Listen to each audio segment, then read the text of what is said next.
The sun is setting on this year's spring yucca flowering, and while there are still plenty of pita blooms, petals are beginning to fall.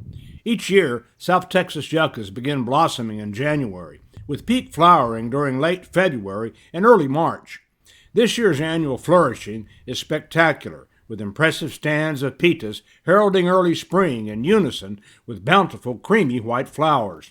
There are always some yuccas blooming as early as late December, and others that don't begin thrusting their bloom spikes skyward until mid-March.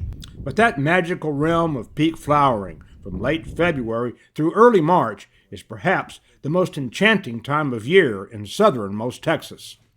It is not just yuccas blooming this time of year, as Chaparral Prieto or blackbrush bursts forth with colorful clusters of yellow gold flowers, and sweet smell of huisache permeates wildlands, flowering in harmony with peaking pitas. Perched regally atop a towering yucca bloom, a caracara surveys this colorful domain, while nearby a white-tailed kite scans for prey from a similar lofty vantage. The caracara, or totachi, as indigenous peoples called the raptor, occasionally pauses from its vigil to pluck petals, not so much to eat, but rather seemingly just for amusement of flower picking. As yucca flowers fall, ripe green seed pods appear, and just as petals provided food for wildlife like this chachalaca, savory seeds will also be eaten by creatures of the chaparral.